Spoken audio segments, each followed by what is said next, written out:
Government এসে তাড়াহুড়া করে দেশের মানুষের উপর 20 কোটি মানুষের উপর এই চুক্তিটা চাপিয়ে দিল এবং এখন বিএনপি গভর্নমেন্ট চুপ। এটা হচ্ছে একটা মার্কেট দখল করার একটা উপায়, যার এটা আমেরিকা সহ বিভিন্ন পশ্চিমের বিভিন্ন দেশ গরিব দেশের উপর নানাভাবে বহু বছর ধরে তারা প্র্যাকটিস করে এসেছেন। মিল্ক পাউডার যাই হোক না কেন, সে কিন্তু লোকাল মার্কেটের যে দামটা তার চেয়ে ইচ্ছা করে একটা লো প্রাইস বা কম দামে সেই মার্কেটের ভেতরে প্রথমে ঢোকে, তারপর সে আস্তে আস্তে লোকাল শিল্পগুলোকে হটাতে থাকে, অর্থাৎ লোকাল শিল্প যেন কম্পিটিশন করে প্রতিযোগিতা করে টিকতে না পারে সেরকম একটা ব্যবস্থা তৈরি করে।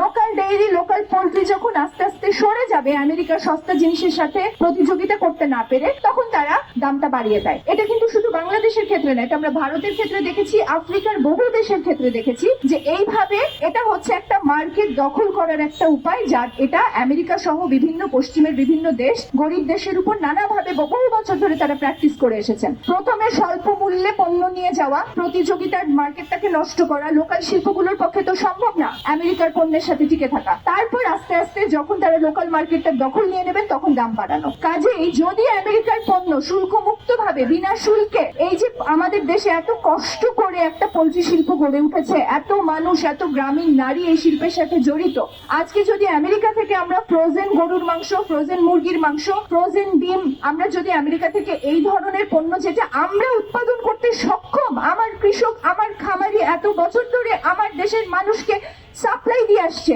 সেই মার্কেটটা যদি আজকে আমি আমেরিকার হাতে বিনা শুল্কে আমি সেটা ধরিয়ে দিয়েছি, এই কাজটা কারা করেছে? ইন্টারিম গভর্নমেন্ট এটা করেছে। এটা অনেকে বলে যে এটার প্রস্তুতি আওয়ামী লীগ সরকারের সময় থেকে ছিল, সেটা আমরা বিশ্বাস করি। ইন্টারিম গভর্নমেন্ট এসে তাড়াহুড়া করে দেশের মানুষের উপর 20 কোটি মানুষের উপর এই চুক্তিটা চাপিয়ে দিল এবং এখন বিএনপি গভর্নমেন্ট চুপ, একটা কথাও তারা বলছেন না।